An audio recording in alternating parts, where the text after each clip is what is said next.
Hello friends, आप सभी का स्वागत है हमारे यूट्यूब चैनल गोल्डन चैनल में। मैं आज आपको आयत के बारे में बताऊंगा। ये वीडियो बेसिकली उन लोगों के लिए है जिनको आयत के बारे में कुछ भी नहीं पता। ये जीरो लेवल से स्टार्ट करूंगा और पूरा समझाऊंगा। आइए जानते हैं कैसे होता है आयत। एक ऐसा चतुर्भुज। सबसे पहले हम जानते हैं चतुर्भुज होता क्या है। चतुर्भुज चार भुजाओं वाली आकृति को चतुर्भुज कहते हैं। कोई भी ऐसी आकृति जिसकी चार भुजाएं हों वो चतुर्भुज होती हैं। वापिस से आयत की डेफिनेशन में चलते हैं। आयत एक ऐसा चतुर्भुज जिसकी आमने सामने की भुजाएं समान एवं समानांतर होती हैं उसे आयत कहते हैं। जैसे हमारे पास एक डायग्राम है, जैसे ये, इसमें आमने सामने की भुजाएं समान होने का मतलब है अगर इसकी लंबाई 5 है तो इसके सामने वाली की लंबाई भी 5 होगी, और इसकी लंबाई 3 है तो इसके सामने वाली भुजा की लंबाई भी 3 होगी। और समानांतर का मतलब है ये रेखाएं बिल्कुल सीधी होंगी, जैसे रेलगाड़ी की पटरी होती है ना, उस टाइप से। कहीं पे भी जाके मिलेंगी नहीं, इनमें दूरी की बराबर ही रहेगी। जैसे ये दोनों आगे आगे बढ़ेंगी तो इनमें दूरी बराबर ही रहेगी हर जगह पे। और हमारे पास एक आकृति ऐसी है जिसमें आमने सामने की भुजाएं समान नहीं हैं, समानांतर तो हैं, ये बराबर जा रही हैं, लेकिन ये इनकी जो लंबाई है यहाँ पे जाके ख़त्म हो रही है और ये बढ़ी हुई है। और ये जो भुजा है ऐसे आ रही है और ये तिरछी जा रही है, आगे जाके कहीं ना कहीं ये मिल जाएंगी। तो ये आयत नहीं है, ये ओनली चतुर्भुज है। आयत का प्रत्येक कोण समकोण होता है, अर्थात 90 डिग्री का होता है, और चारों कोणों का योग 360 डिग्री होता है। जैसे आयत का प्रत्येक कोण समकोण होता है, ये भी 90 डिग्री होता है, ये भी 90 डिग्री, ये भी 90 डिग्री, और ये भी 90 डिग्री का होता है। और इन चारों का योग जोड़ 360 डिग्री होता है।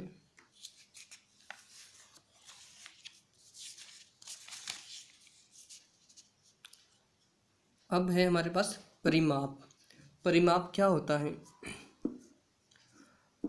आयत की चारों भुजाओं को जोड़ने पर प्राप्त योग को आयत का परिमाप कहते हैं। जैसे आयत की चार भुजा हैं, 1 2 3 4।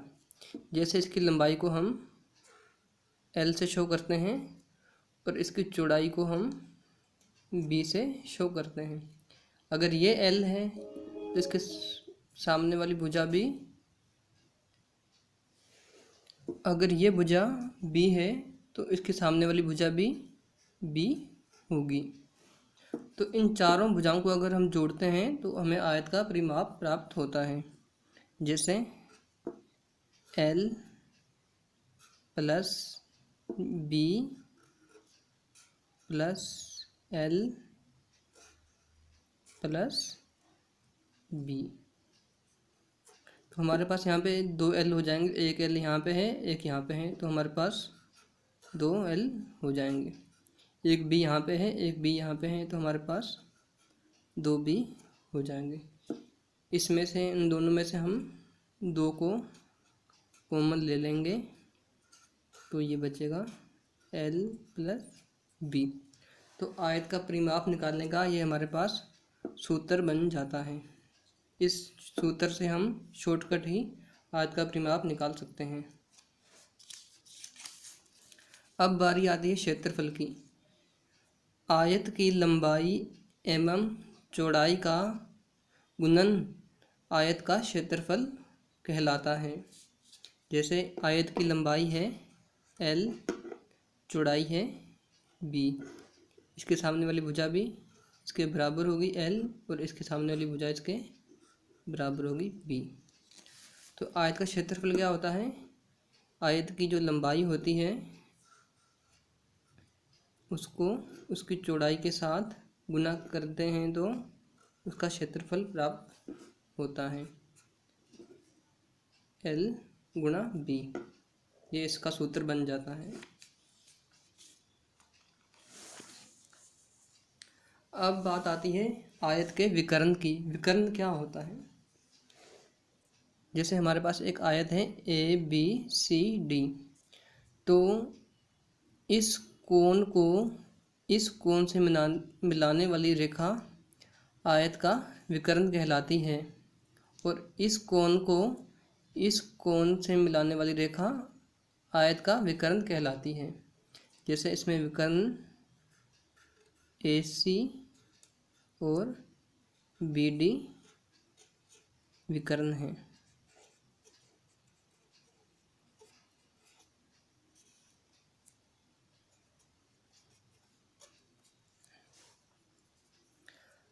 अब ये हमारे पास एक समकोण त्रिभुज है, और आयत का विकर्ण निकालने का फॉर्मूला है, ये हमारे पास एक समकोण त्रिभुज बन जाता है। समकोण त्रिभुज में पाइथागोरस प्रमेय लगती है। कर्ण स्क्वायर इक्वल टू आधार स्क्वायर प्लस लंब स्क्वायर।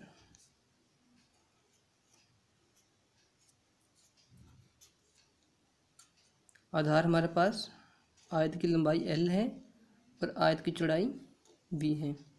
ए बी हमारे पास है एल का स्क्वायर प्लस बी सी हमारे पास चौड़ाई है बी का square equal to a c square. हमें निकालना है ए सी मतलब विकर्ण, तो ये स्क्वायर है तो इस साइड में जाके एंड रूट बन जाएगा, l square plus b square का एंड रूट। ये विकर्ण निकालने का फॉर्मूला है। अब हमारे पास कुछ एग्जाम्पल हैं, हम इसको हल करते हैं। जैसे हमारे पास एक आयत दिया हुआ है जिसकी लंबाई 8 मीटर है और चौड़ाई 6 मीटर है। हमें आयत का परिमाप निकालना है, तो परिमाप निकालने का सूत्र होता है 2 इंटू ब्रैकेट में लंबाई 8 प्लस चौड़ाई 6 हमारे पास दी हुई है, तो यहाँ पे आ जाएगा 2 इंटू 8 प्लस 6 कितने होते हैं?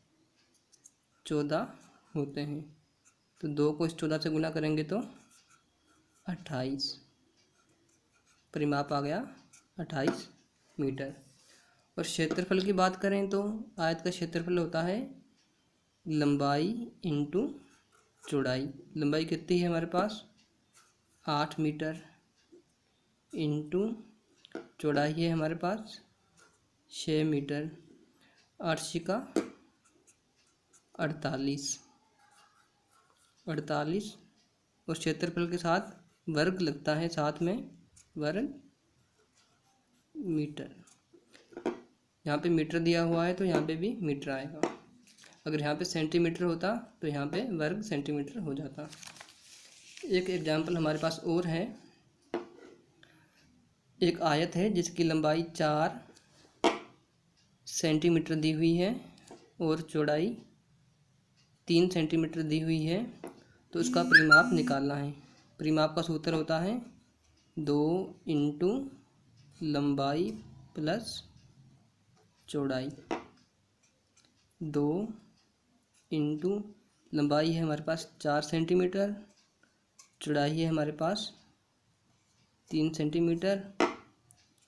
तो इसको हम हल करेंगे तो 2 इंटू 4 प्लस 3 होते हैं 7। 2 को 7 से गुना करेंगे तो 14 सेंटीमीटर। और क्षेत्रफल निकालेंगे तो आयत का क्षेत्रफल होता है लंबाई इंटू चौड़ाई। लंबाई हमारे पास 4 सेंटीमीटर चौड़ाई है हमारे पास 3 सेंटीमीटर, 4 दिया 12 और क्षेत्रफल में वर्ग लगता है और जो यूनिट दी है सेंटीमीटर में तो यहाँ पे सेंटीमीटर आ जाएगा।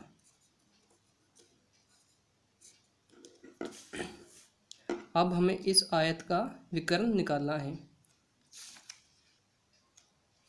विकर्ण निकालने के लिए विकर्ण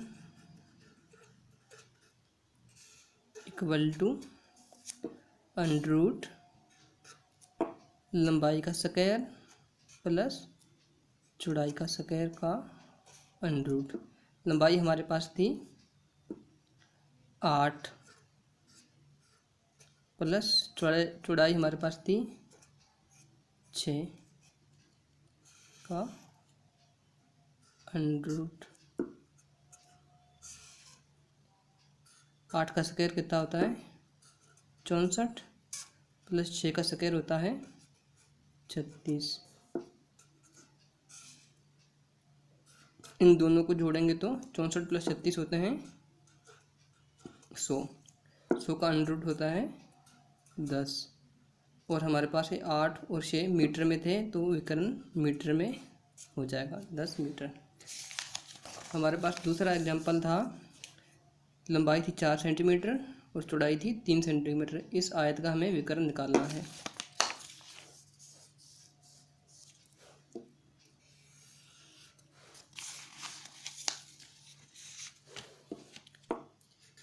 विकर्ण इक्वल टू अंडर